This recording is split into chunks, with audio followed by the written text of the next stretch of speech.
Então, a gente pode abrir em Lucas capítulo 3. Você vai notar aqui pela sua Bíblia que vai... depois que foi predito o nascimento de Jesus, a gente vai ver o nascimento de João Batista, a gente vai ver Zacarias falando a respeito do ministério de João Batista na terra com relação a Jesus, né? Aí no capítulo 2, a gente vai ver o nascimento de Jesus e o que aconteceu ali quando Maria e José, eles foram cumprir os rituais da antiga aliança no templo com o menino de 8 dias. Tudo isso vai estar escrito aqui para a gente ver com os detalhes, né? A gente vai ver até Jesus com 12 anos, ali no meio dos doutores, né? E a o último versículo que Lucas traz antes de entrar na pregação de João Batista é justamente essa história de que Jesus tinha 12 anos, estava ali no templo com os doutores da lei, conversando com eles. E aí esse último versículo fala, o 52, olha: e crescia Jesus em sabedoria, estatura e graça diante de Deus e dos homens. E aí ele vai dar um salto na história, que aí ele vai pular para a fase dos 30 anos deles, tanto de Jesus como de João Batista, né? Aqui eu já aprendo uma coisa, sabe? Que muitos pregadores assim que a gente ouve, que a gente tem como referência, nos ajudam a pensar sobre isso, né? O tempo de preparação para se iniciar um ministério, uma função espiritual na Terra, ele é maior do que o tempo do ministério. Né? Ele deve ser maior. Por quê? Porque a gente precisa se preparar mais tempo. Nós não nascemos prontos. Né? Jesus não nasceu pronto, ele nasceu como um homem na terra. Ele se esvaziou da glória que ele tinha no céu como Deus, e ele veio como um bebê. Então ali ele teve que aprender tudo. Ele foi ler a Torá como homem, ele foi crescer, ele foi viver o âmbito familiar dele ali, até os seus 30 anos. E João Batista também, ele crescia aonde? Nos desertos, né? De alguma forma, eles tiveram uma vida comum.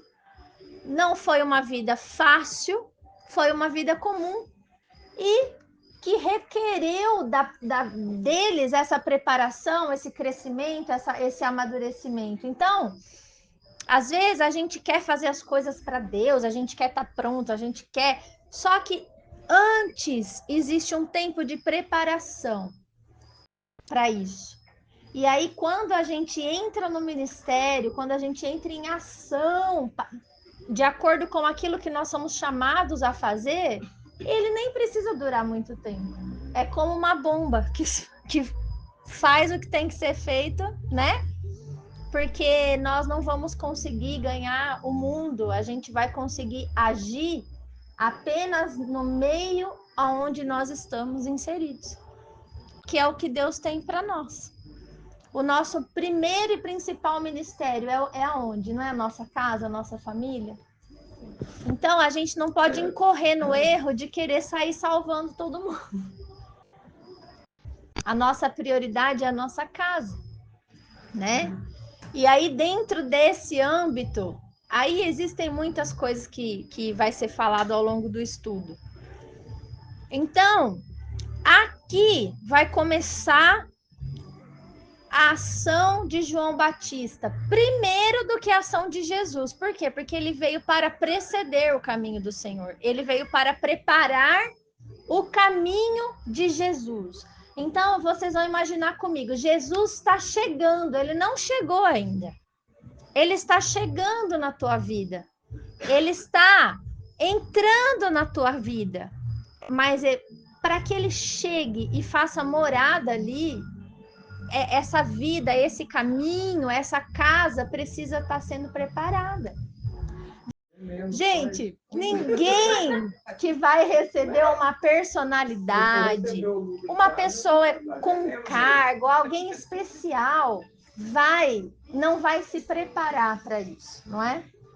Então, Jesus está chegando na sua casa e ele é rei, ele é tudo, né? Ele é o dono da nossa vida. Aliás, ele não precisa falar nada, né? Imagina, Jesus olha.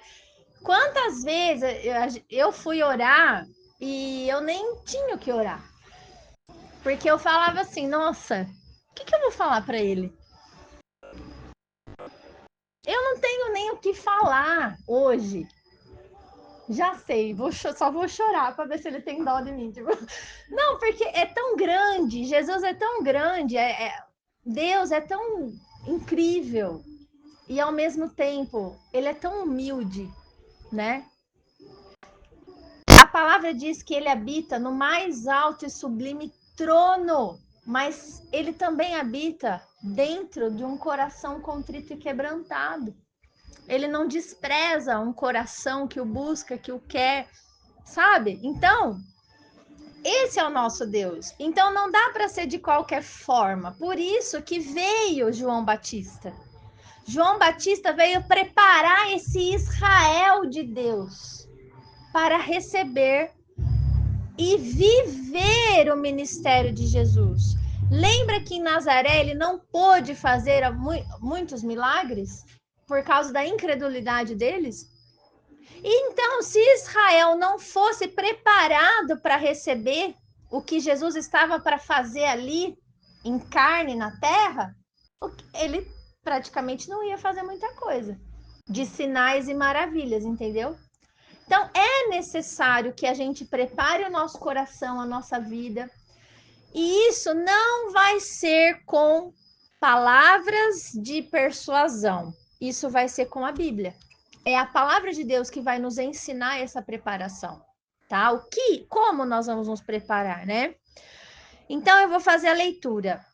Verso 1 em diante diz: No 15º ano do reinado de Tibério César, sendo Pôncio Pilatos governador da Judéia, Herodes, tetrarca da Galileia, e seu irmão Filipe, tetrarca da região da Itureia e Traconites, e Lisânias, que é um outro homem, outro nome, tetrarca de Abilene, e sendo sumos sacerdotes Anás e Caifás, veio a palavra de Deus a João, filho de Zacarias, no deserto. Olha que ironia isso. O texto de Lucas, ele traz o momento histórico que João começou o seu chamado. Entende? A Bíblia, ela também é um livro histórico, ela também é um documento, ela é um registro das coisas que aconteceram naquela época. Então, a gente já falou da confiança que a gente pode ter na palavra de Deus, né? E aqui, ele narra, né, todos os governantes, o que estava acontecendo naquele momento, naquela região de Israel. E ele diz que a palavra de Deus, que é o que interessa, não foi lá no templo. Deus não falou com Anás e Caifás, que eram os sumos sacerdotes da época. Vocês imaginam isso? Eles estudaram para isso, cumpriam todo o ritual da lei, todas as festas, toda a cartilha, ó, estava sendo cumprida ali no templo. E eles estavam aguardando o Messias, mas Deus não falou com eles. Deus falou com um homem que estava no deserto, que estava retirado. Deserto não é uma condição fácil de se viver, né? Então, o Senhor me ensina que Ele não está olhando para a nossa condição. A verdade é que Ele não está nem aí com o que a gente passa. Ele sabe que o tempo da nossa vida é como um sopro. Já já passou. Entende? É rápido. Todo o deserto, todo o sofrimento, tudo que a gente não conseguiu aqui na Terra, tudo que a gente não tem aqui, sabe? Tudo que falta, tudo que é difícil, é como um sopro para Deus. Ele está interessado na gente mesmo, na nossa vida. Por quê? Porque está proposto a nós uma eternidade com Ele. Então, quando chegou a hora, Deus falou do céu com João no deserto. Então, esse João, ele tinha autoridade do céu para pregar o que ele começou a pregar ali, entende? Foi alguém usado por Deus. Então, esse preparar o caminho não é uma cartilha religiosa. É uma cartilha do próprio céu para os seus filhos na terra. Amém? Amém. O que aconteceu então? Verso 3. Ele percorreu toda a circunvizinhança do Rio Jordão, pregando batismo de arrependimento para remissão de pecados. Isso foi o que ele fez. Primeiro, o que é batismo? O que é a palavra batismo? O que ela significa? Batismo significa imersão. Isso é batismo. Imersão, tá? Ou até um início de alguma coisa. Por quê? Sabe quando você vai com o tênis novo na escola? O que os amigos falam? Pisante novinho, hein? Vamos batizar. E pisa no seu, não é? Não é isso, Henrique? Que é isso? Vamos dar início à sujeira que vai virar o seu tênis. Nossa. É isso. Então, às vezes a palavra batismo significa dar início a alguma coisa, iniciar, né? Entrar, submergir ali em algo, envolver-se em algo novo. Isso é batismo, tá? E ele foi pregando esse envolvimento com uma situação nova para Israel. Arrependimento de pecados. Ele estava pregando que os homens, as pessoas precisariam, para preparar o caminho do Senhor, precisariam entrar num arrependimento, precisariam se envolver com o arrependimento com relação aos pecados pessoais de cada um. Para que isso? Para que haja remissão. O que é remissão? Perdão. Remissão é perdão.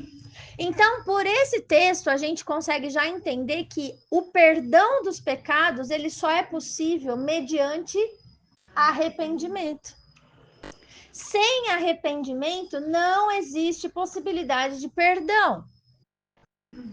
Então, eu namoro o moço, eu gosto dele, ele gosta de mim, e a gente tem uma relação sexual fora do casamento.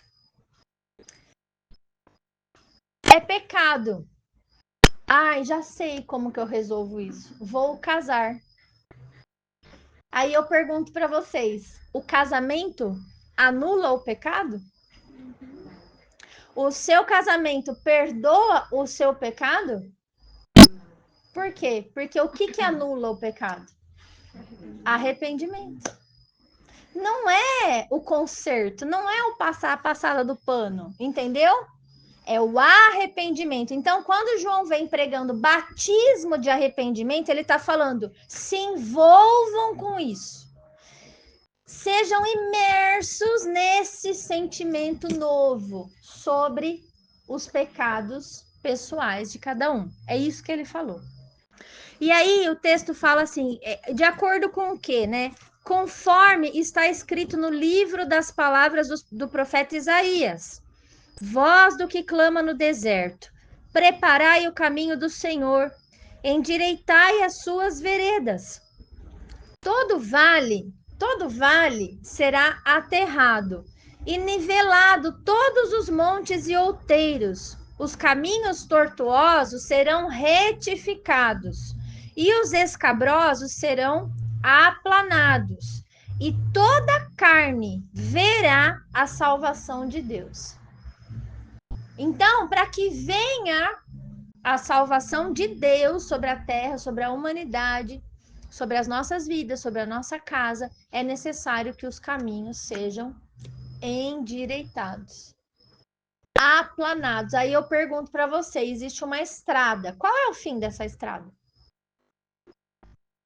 A gente não sabe.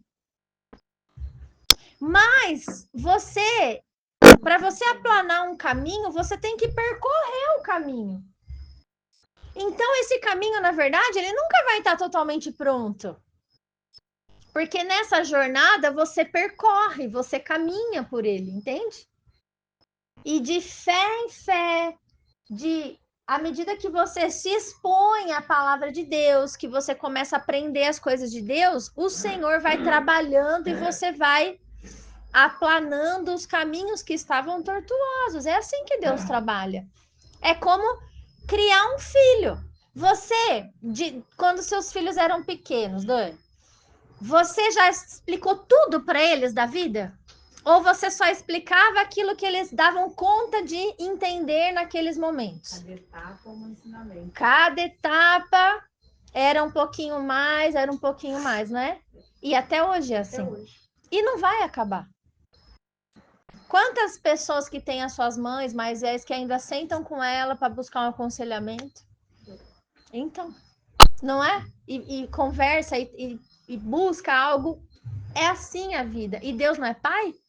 Então, esse caminho, ele vai sendo preparado no caminho. Nós nunca vamos estar totalmente prontos, né? Mas toda a carne que ouvir essa voz que clama no deserto e preparar o caminho do Senhor, vai ver a salvação de Deus. Isso é futuro. A salvação de Deus, ela não está manifestada ainda na terra.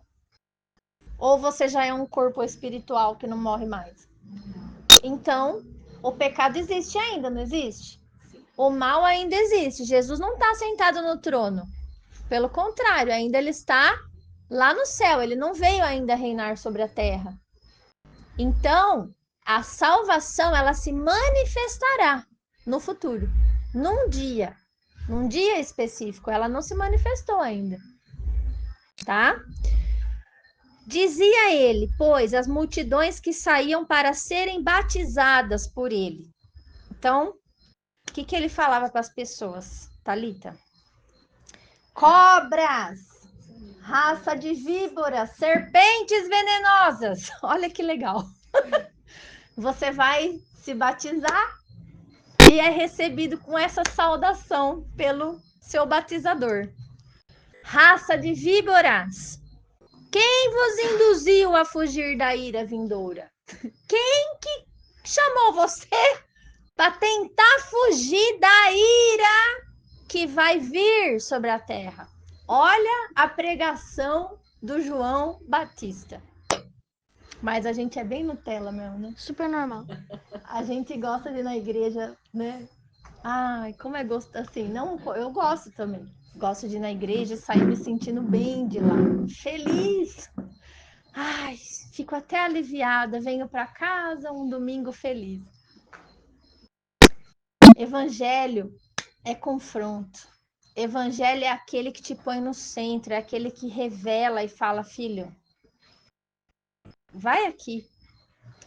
Cruz. Vai à cruz. Né? Esse João chamou a turma de cobra venenosa. E disse, produzi, pois, frutos, resultados dignos de arrependimento. E não comeceis a dizer entre vocês mesmos aí, nós temos por pai Abraão.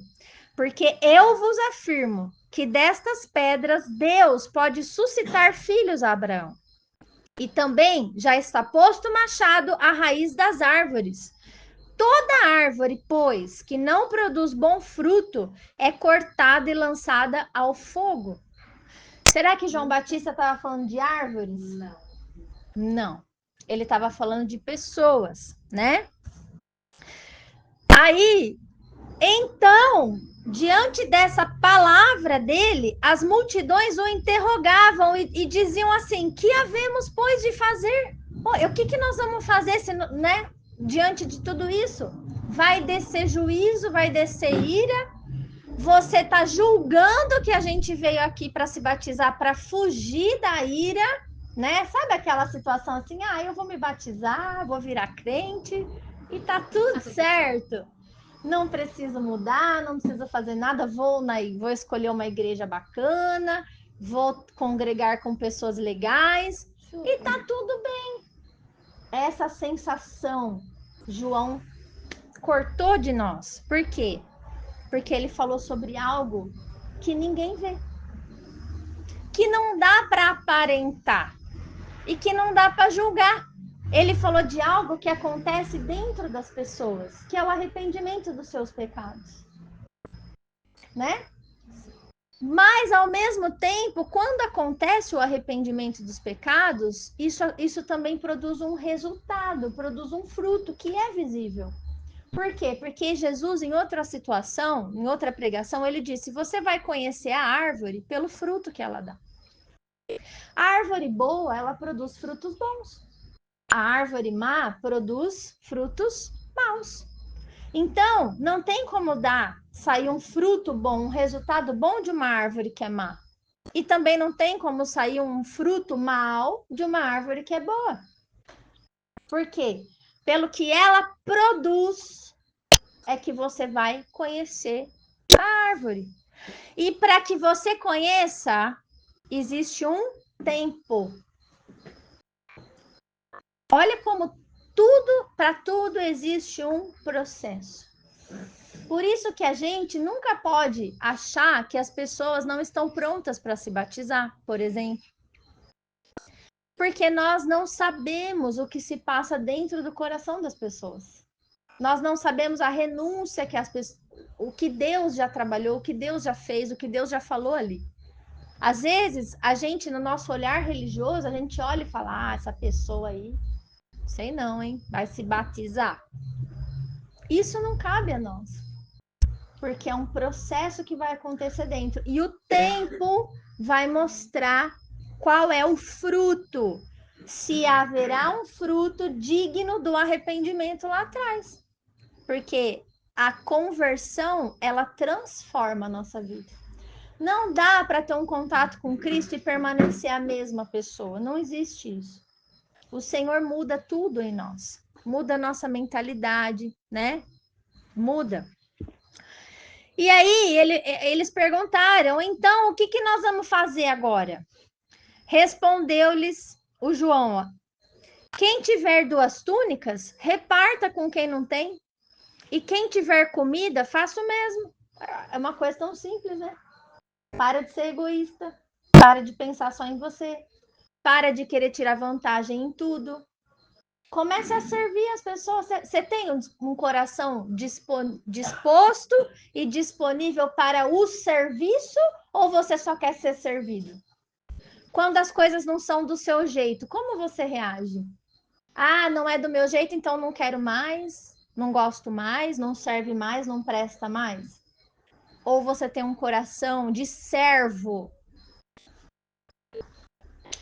Olha, tem alguma coisa errada que eu...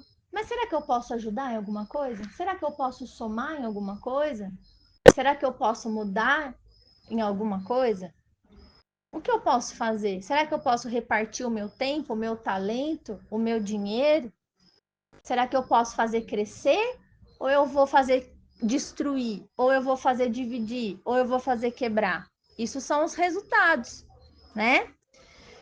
Aí ele fala assim: foram também os publicanos para serem batizados e perguntaram-lhe: mestre, o que havemos de fazer, né, com relação a esse arrependimento? Os publicanos, gente, naquela época eram as pessoas que cobravam impostos, né, do povo de Israel. Aí o João falou assim: olha, não cobreis mais do que o estipulado. É tão fácil. Para de extorquir os outros. Para de querer roubar o seu próprio povo, a sua própria gente. Ajuda. Ajuda o teu irmão, ajuda o teu próximo. Faz crescer, faz prosperar. Não joga contra, né? Você também é sangue de Israel.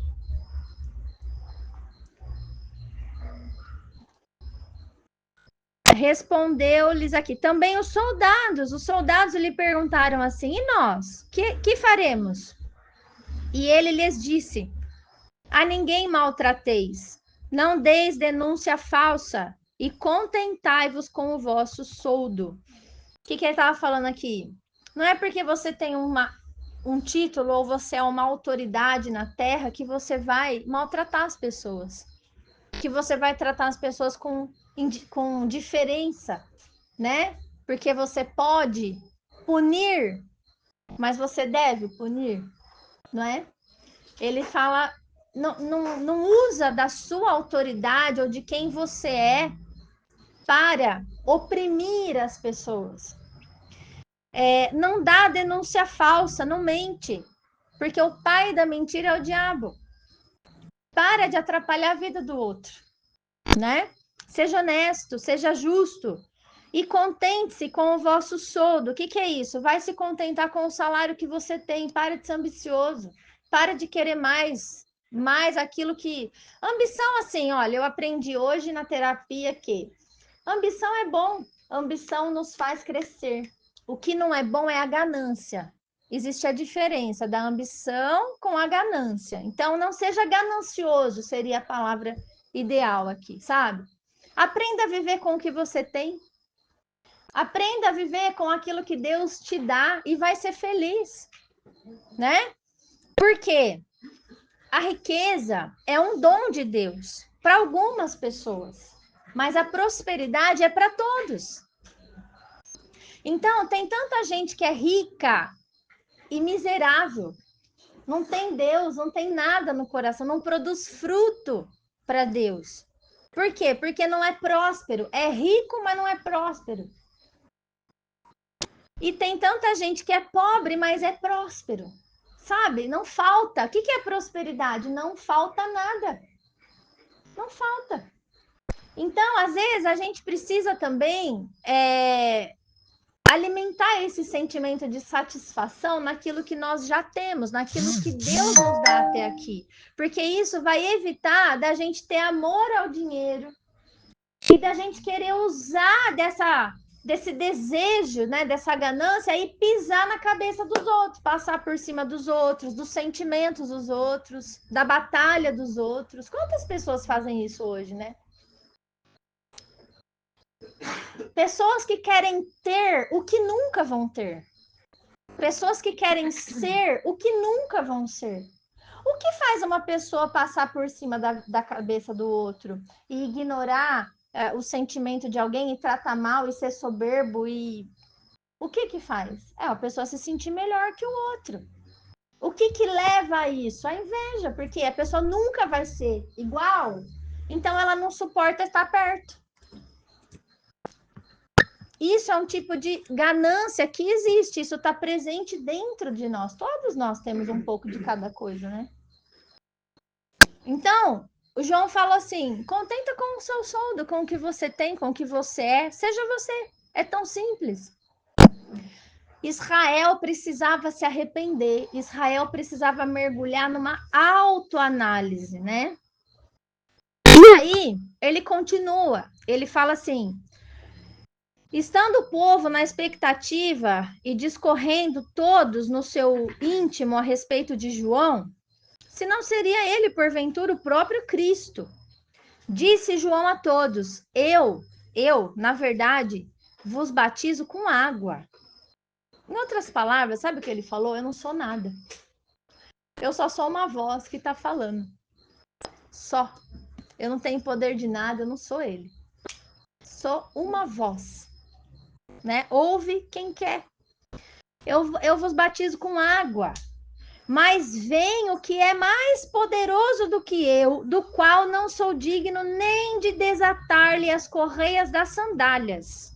Ele sim, Jesus, vos batizará com o Espírito Santo e com fogo. Então, nesse ponto, João trouxe uma revelação a respeito do que é maior, do que é mais poderoso, o que a gente deve almejar. Vocês conseguem perceber nessa leitura que o batismo nas águas, ele é só uma preparação? Ele é só um caminho?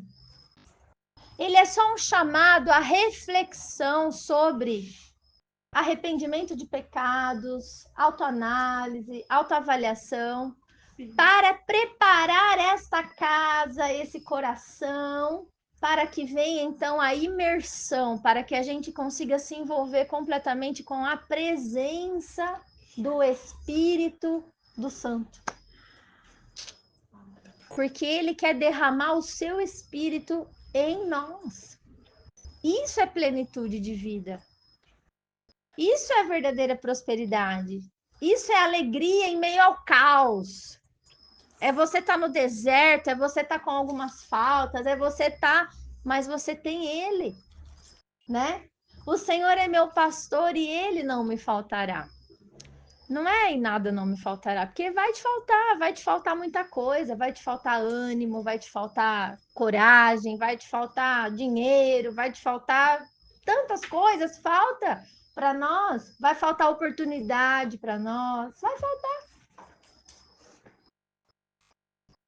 Mas não vai faltar ele, né? Ele não pode faltar. Então, ele que tem o poder de derramar e de batizar a nossa vida, nossa existência, nossa alma com o Espírito Santo e com fogo. Aí, existem algumas linhas que entendem que o batismo com o Espírito Santo é com fogo.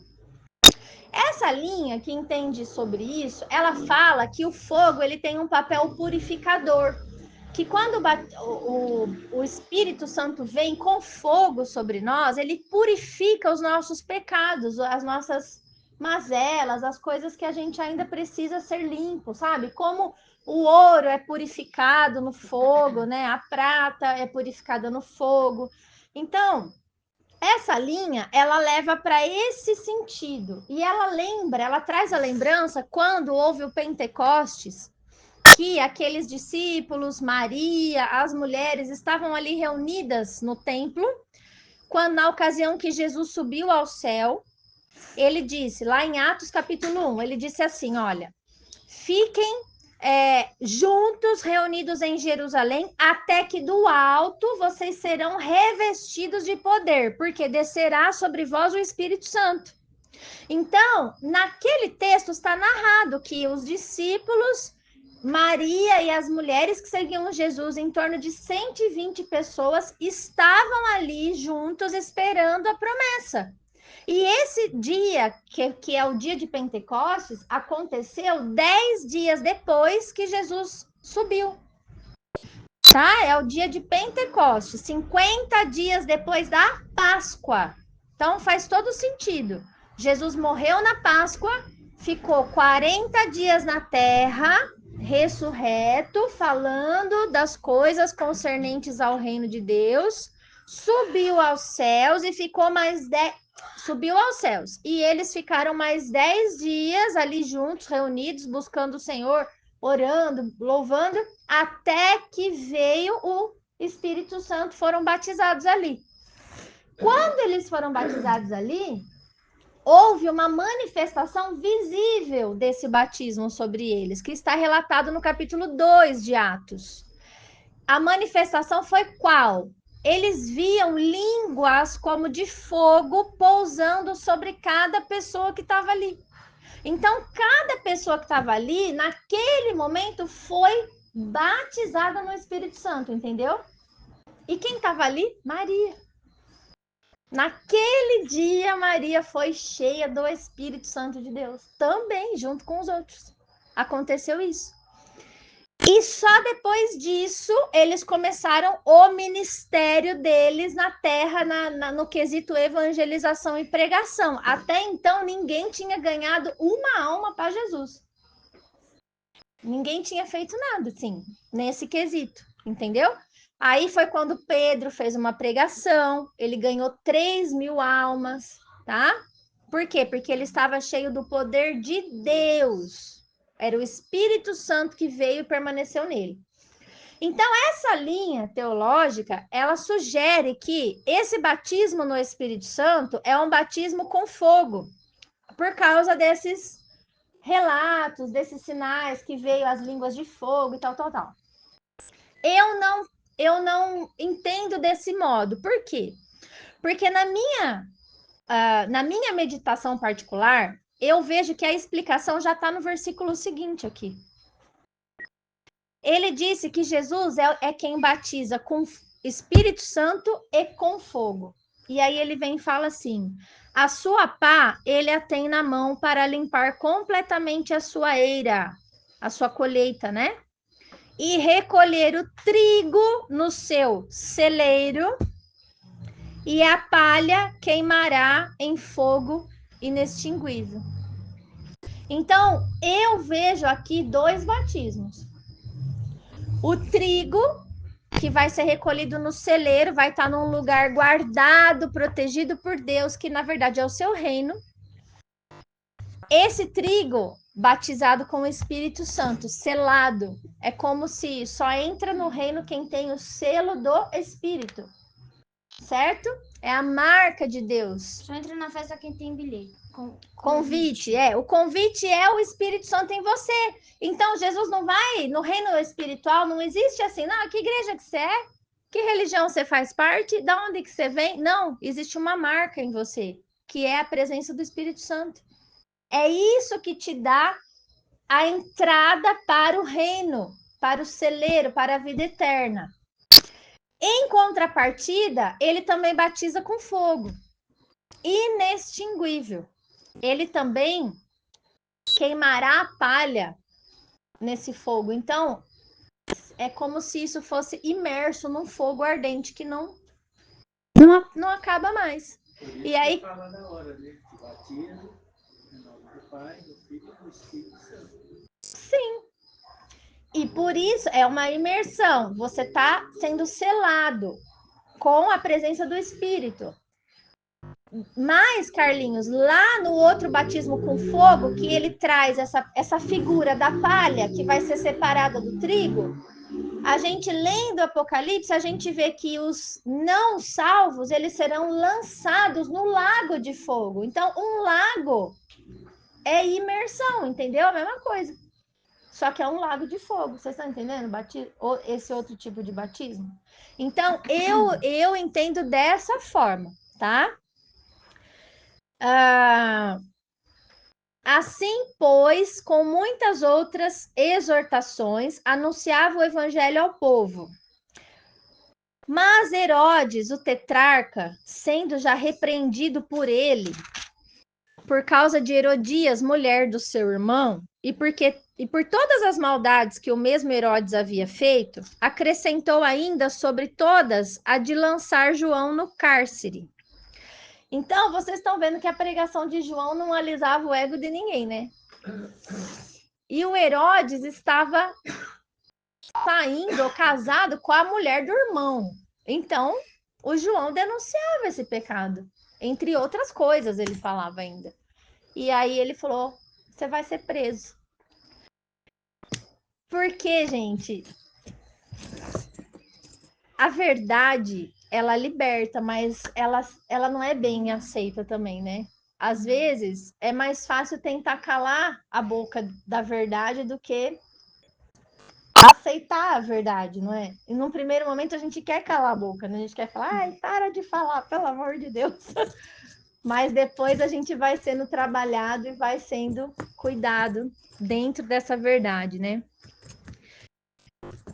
E aconteceu que, ao ser todo o povo batizado, também o foi Jesus. E estando ele a orar, o céu se abriu e o Espírito Santo desceu sobre ele em forma corpórea, de novo, como uma pomba.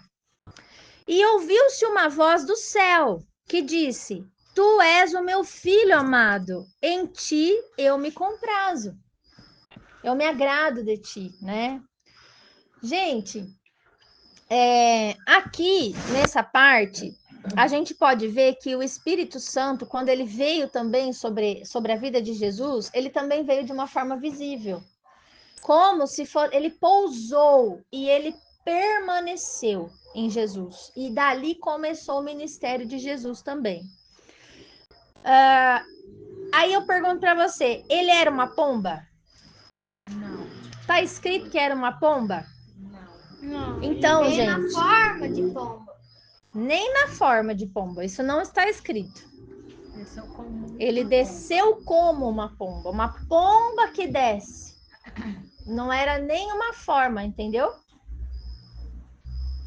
Como era, não está escrito.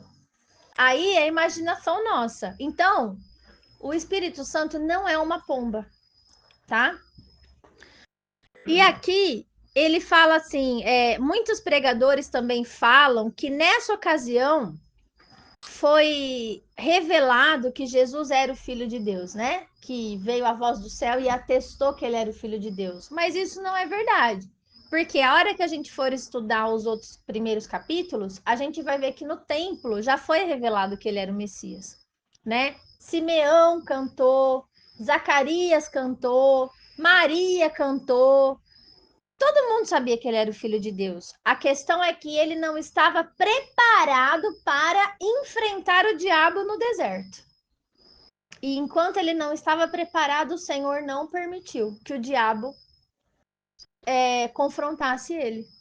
Então, Deus nunca vai te dar uma tentação maior do que o que você pode suportar. Ele só vai tentar a sua vida de acordo com a sua própria preparação, aquilo que você tiver preparado para aguentar. Né? Porque ele fez isso com o filho dele, né? E o diabo já sabia que Jesus era o filho de Deus, lógico, né? Se quando ele nasceu, todos os anjos do céu, quase todos não, uma miríade de anjos vieram ali nos pastores anunciar o nascimento do Salvador do mundo e cantar música. Você acha que o diabo não estava vendo isso? Ele estava, né? Só que ele não podia fazer nada.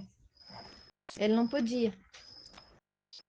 Bom, então a gente vai ler até aqui só, tá? E agora eu vou trazer alguns outros textos sobre o que a gente viu. Bom, então, com relação à primeira parte, a gente já entendeu que João estava pregando lá na circunvizinhança do Jordão, que era o seu limite de atuação. De novo, cada um vai agir dentro daquilo que Deus lhe deu. Tá? Então, às vezes, a gente quer olhar muito para fora, mas o Senhor manda a gente olhar mais para dentro.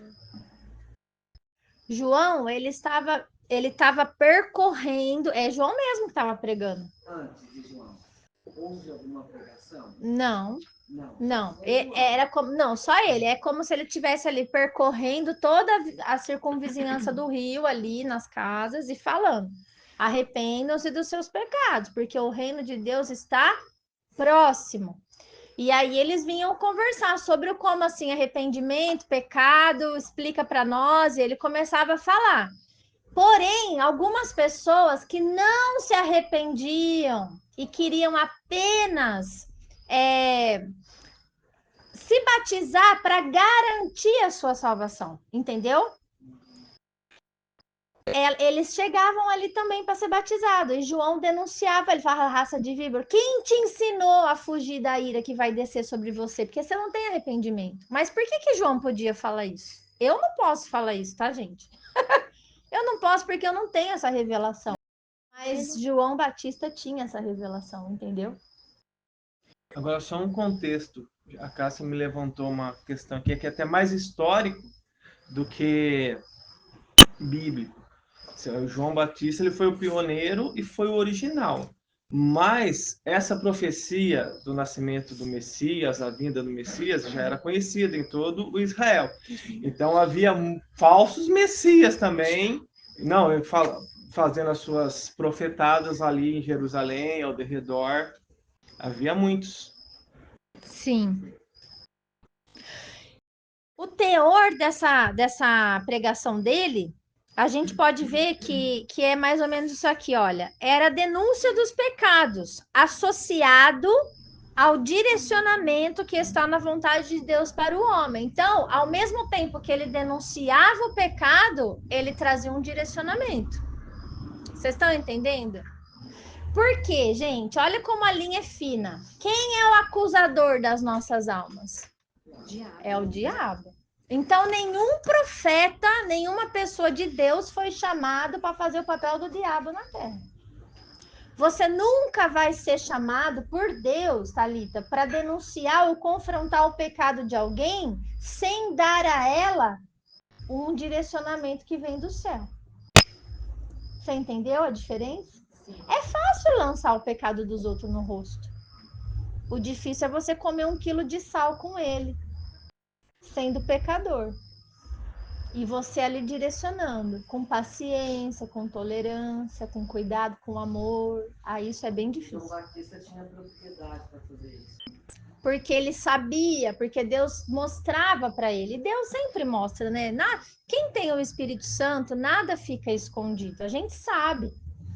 Porque até pelos frutos a gente conhece a árvore. A gente sabe quem está ali. Mas, filho, não verá a vida, mas sobre ele permanece a ira de Deus.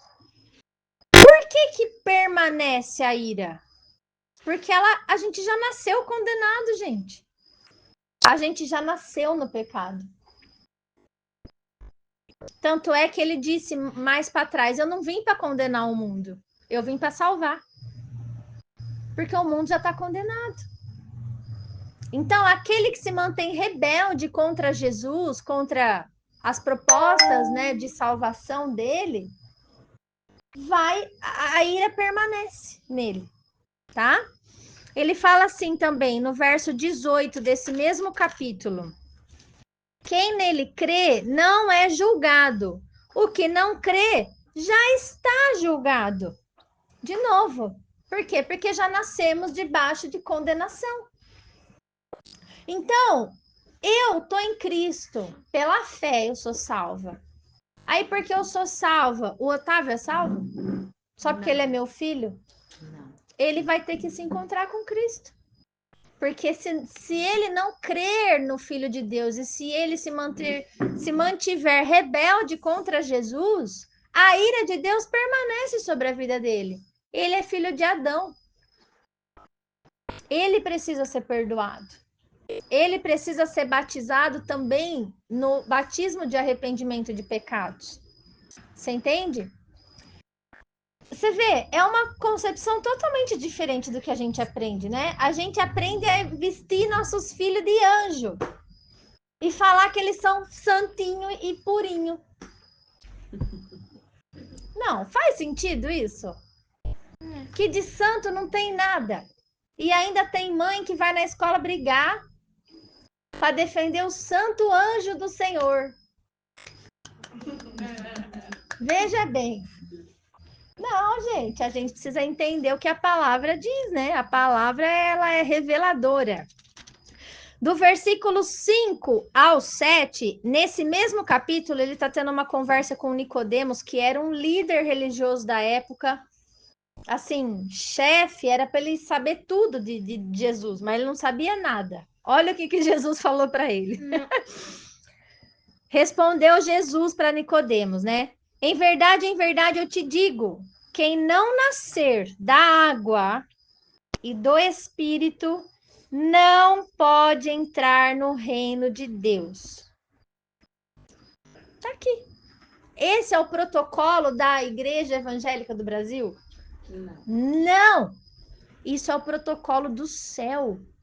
Quem não nascer da água, quem não preparar o caminho, e quem não nascer do Espírito, quem não receber o Espírito de Deus, não pode entrar no reino de Deus. O que é nascido da carne é carne. E o que é nascido do Espírito, com um E maiúsculo, é espírito. É um ser espiritual, entendeu? Por isso que acontece uma transformação em nós, quando a gente se encontra com Cristo. Porque a gente passa a ser uma pessoa espiritual. A nossa espiritualidade muda, tá? Não te admires de eu te dizer, importa-vos nascer de novo. Você precisa nascer de novo. Você nasceu a primeira vez da barriga da sua mãe. Agora chegou o tempo de você nascer de novo para Deus. Nascer espiritualmente. Nascer uma nova pessoa. Essa é a proposta do Senhor, né? que mais que eu coloquei aqui? Então, não tem como fugir da ira. Ele estava falando isso aqui para um chefe religioso, um homem que sabia a Bíblia de cabo a rabo. Um homem que devotou a sua vida a servir a Deus ali no templo, no seu contexto religioso. Então não adianta nada do que você está fazendo, se você não nascer de novo, né? Um bebê não pode fazer. Já me fala que condição eu, bebezinha, tinha para me arrepender dos meus pecados ali no meu batismo? Nenhuma condição, não existe. Eu fui, na verdade, consagrada a uma fé, né? Eu tive ali pessoas, padrinho, madrinha, que foram incumbidas de me desenvolver dentro daquela fé. E que não fazem isso, porque a minha mãe escolheu eles só para dar presente bom no Natal e no aniversário. Ninguém me conduziu a Cristo. Deles, eu digo. Mas o cargo é esse. Mas as pessoas não fazem, porque nem elas sabem, nem elas conhecem Cristo. Só tem uma forma de conhecer Cristo: pela palavra, pela leitura da Bíblia. Se não tem leitura da Bíblia, não tem Cristo, gente. Não tem. Tem tudo, menos Cristo. Tá? Então, o meu batismo de bebê valeu? Mas tem como fugir da ira de Deus, né? Porque não tem como não fugir da ira de Calma, tem. Não tem como fugir do que vai acontecer, né? Dessa ira que vai descer, desse juízo. Isso daí vai descer de qualquer jeito. Vai descer. Agora ele vai vai fugir quem? Tem como fugir. Porque não é fugir, na verdade, né? A gente não tá. A proposta do batismo não é para que você fuja da mão de um Deus que vai te castigar. A proposta é que você ame esse Deus a ponto de querer ele. Então, não, é que por isso que ele não, mas por isso que ele usou esse termo fugir. Ninguém pode fugir da ira. A ira vai vir. De qualquer forma ela vem, né? Você vai ser julgada, né? É outra situação, não, né? Não tenta vir se batizar, não vira crente, não vira o que você quiser virar para fugir. É isso que ele diz. Mas é uma expressão idiomática. Você vai fugir da ira se você não vai ser julgado, se você não vai ser julgado. Você vai ser livrado da ira. Porque livrado, olha o texto aqui agora, não é a mesma coisa que olha o que está escrito aqui, ó. 1 Tessalonicenses 1, versículo 10. Olha o termo que Jesus usa. O entendimento, a interpretação, a meditação bíblica, a beleza dela está nos detalhes, nas palavras que são usadas, entendeu? Por exemplo, 1 Tessalonicenses capítulo 1, versículo 10, olha o que está escrito aqui. Ele tem todo um contexto, mas vou ler só esse, ó. E para guardardes do céu o seu Filho, a quem ele ressuscitou dentre os mortos, Jesus, que nos livra da ira vindoura. Livramento, entendeu? Então, Deus, ele provê um livramento para algo que já está decretado, entende? O sentido é esse. Outro texto que ele traz esse sentido de livramento. Aqui em Tessalonicenses, no capítulo 5, olha o que está escrito aqui, ó, versículo 8 e 9, ele diz assim: nós, porém, que somos do dia, sejamos sóbrios, tudo é na razão, revestindo-nos da couraça da fé e do amor, e tomando como capacete a esperança da salvação. Por que esperança? Porque a salvação ainda não se manifestou, não se efetuou. É uma esperança que nós temos dentro da nossa mente, certo? Por quê? Porque Deus não nos destinou para a ira, mas para alcançar a salvação mediante o nosso Senhor Jesus Cristo, que morreu por nós. Quer vigiemos, quer durmamos, vivamos em união com Ele. Então, de novo, aqueles que estão em Cristo, aqueles que são chamados a essa fé, a essa proposta de preparar o caminho para serem selados com o Espírito Santo, o que está sendo proposto, na verdade, a nós é um livramento. Entendeu? É o que Deus proveu. Muitas vezes a gente vai falar assim, ó. Você tem que vir para Jesus, porque Jesus vai te salvar. Mas uma pessoa que não se entende condenado e perdido, ele não precisa de um salvador. Verdade. Só precisa de um salvador quem está na lama, quem está perdido, quem está condenado, quem está... Você está entendendo? Então, o evangelho, olha como o evangelho, ele é cortante, ele é diferente de uma mensagem legal. O evangelho, primeiro, ele precisa mostrar a sua situação diante de Deus. Para que você entenda e reconheça que você precisa dele, sim. Entende? É isso que o evangelho faz. É isso que a leitura da palavra faz com a gente, né? Olha que frase interessante para se refletir, ó. Hum. Nem todos os batizados serão salvos, mas todos os salvos serão batizados. É verdade. Isso dá para ilustrar bem. É a metanoia que acontece na gente. Muda a mentalidade, né? É não querer voltar naquele lugar. Naquele lugar do velho homem. Eu citei Atos, né? Bastante Atos para falar da descida do Espírito Santo, né? Porque aqui está falando o discurso de Pedro, né? Quando ele acabou convertendo em torno de 3.000 almas nessa ocasião. Foi assim, nasceu a igreja primitiva aqui. E aí, Atos 2, verso 37. Atos 2, verso 37. Você quer ler, Dani?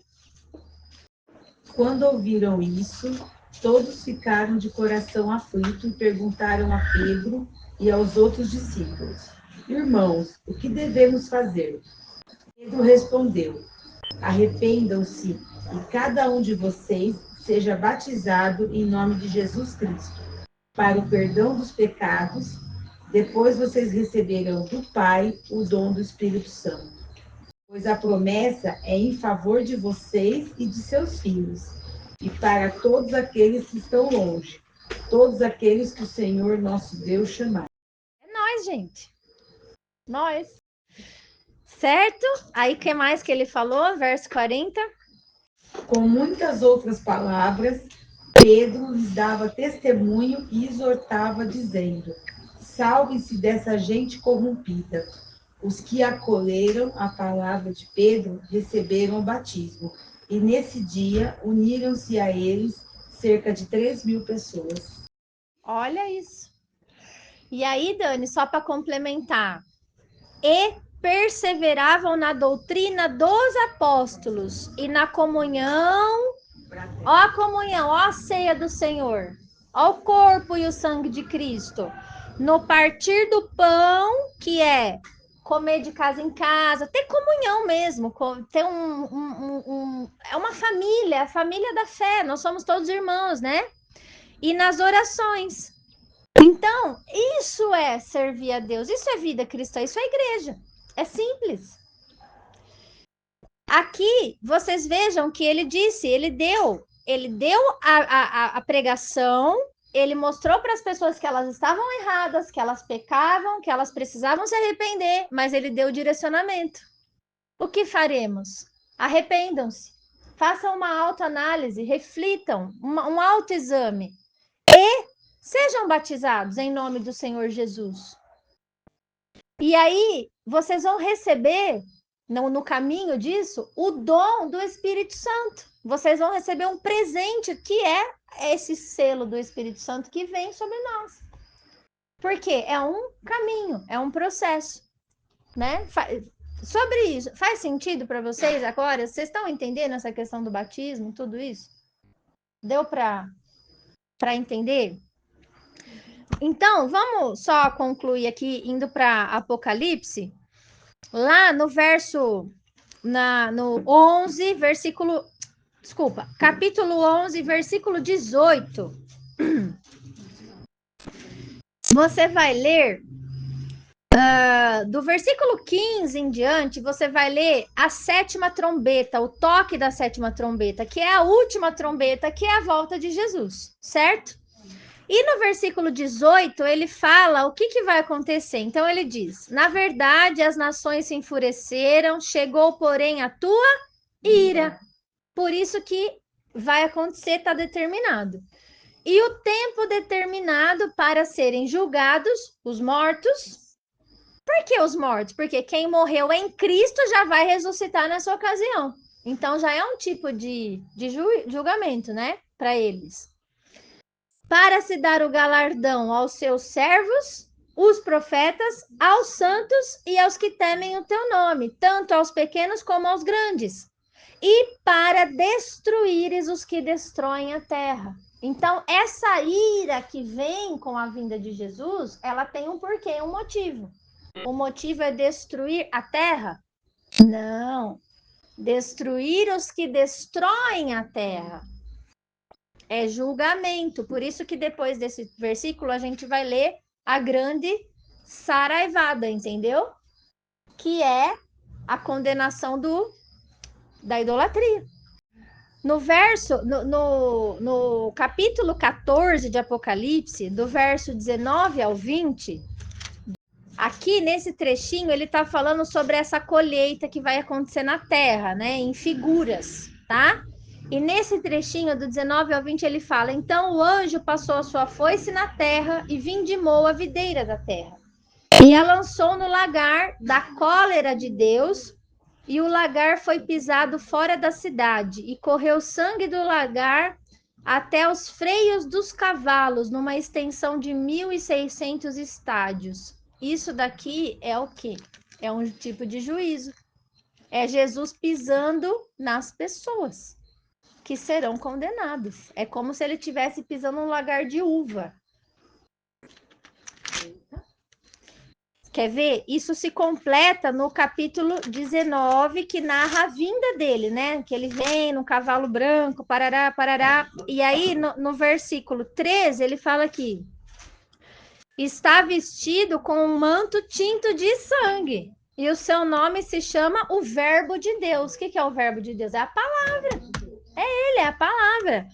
Verso 15: sai da sua boca uma espada afiada para com ela ferir as nações, e ele mesmo as regerá com um cetro de ferro, e pessoalmente pisa o lagar do vinho do furor da ira do Deus Todo-Poderoso. Então, é Jesus que promove esse tipo de juízo no final, entende? Então, existe esse caminho proposto a nós, né? Até marquei aqui nesses dois caminhos, né? A entrada no reino e o batismo com fogo, né? Apocalipse 21, 7 e 8. Diz assim, olha. Depois da volta, depois do reino, né? E tudo. Ele diz aqui, ó. O vencedor herdará estas coisas, e eu lhe serei Deus, e ele me será filho.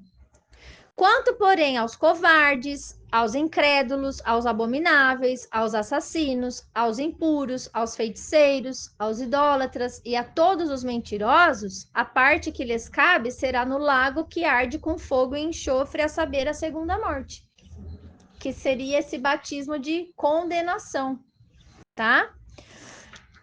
Outra coisa que Jesus fala em Mateus 25, quando ele está trazendo um significado sobre o reino dele, né? Que ele vem reinar, ele fala assim, ó. Mateus 25, versículo 34 e 41, ó. No 34 ele diz assim, ó. Então o rei dirá aos que estiverem à sua direita: vinde, benditos do meu Pai, entrai na posse do reino que vos está preparado desde a fundação do mundo. Por que desde a fundação do mundo? Porque o cordeiro foi imolado lá no Éden e cobriu o pecado do Adão. O evangelho já foi pregado ali.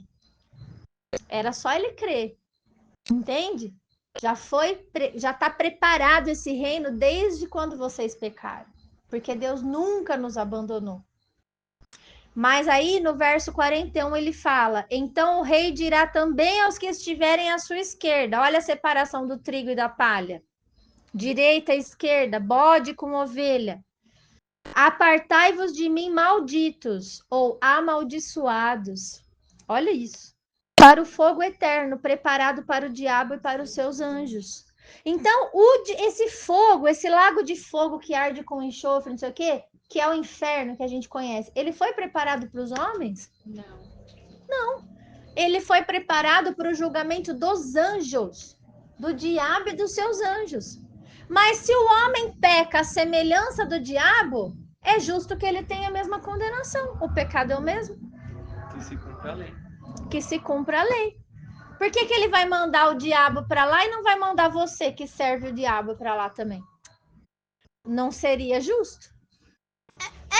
Tipo, Então, a gente sempre vai ter duas escolhas. 2 Pedro 2.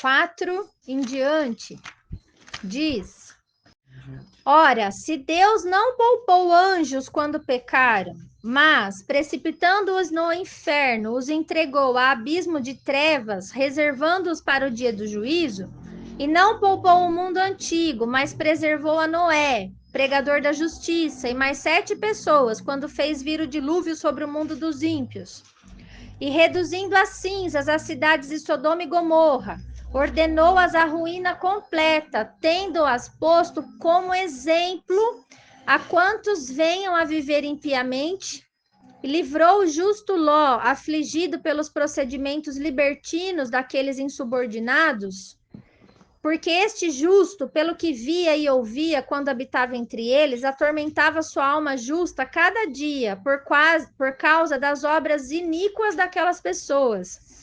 É porque o Senhor, ele sabe livrar da provação os piedosos e reservar também sob o castigo os injustos para o dia do juízo.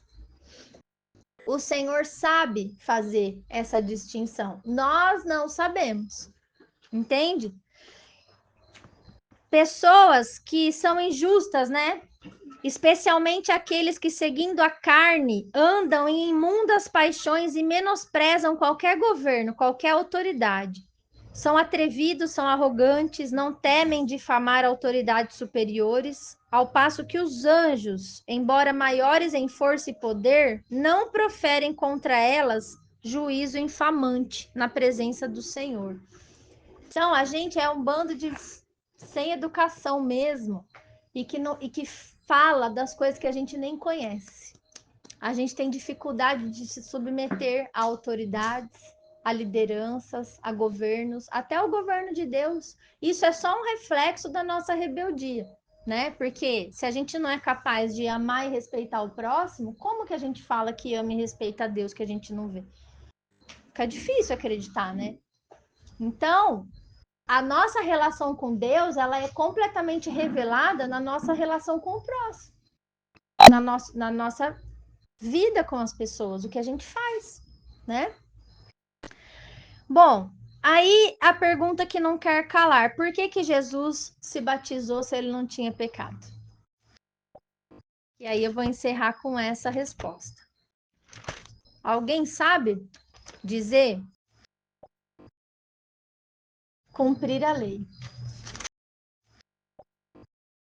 Mateus 3, 13 a 15. Aqui no relato de Mateus, sobre a pregação de João Batista, leiam todo o capítulo para acrescentar mais, tá? Que tem mais detalhes. 3, versículo 13 ao 15, tá escrito assim, ó. Por esse tempo, dirigiu-se Jesus da Galileia para o Jordão, a fim de que João o batizasse. Ele, porém, o dissuadia, dizendo assim: eu é que preciso ser batizado por ti e tu vens a mim? Entendeu a discussão ali? Eu que quero, né?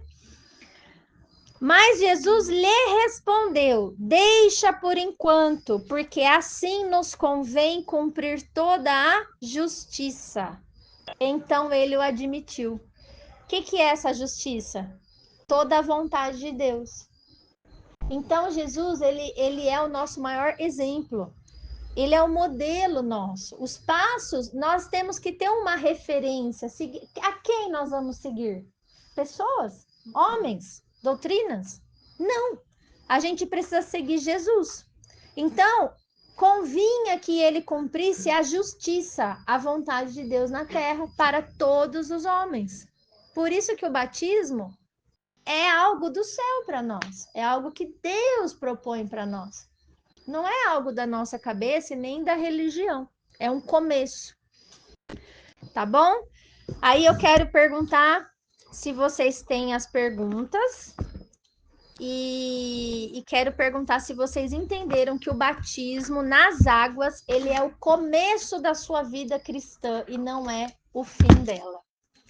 Ficou claro isso?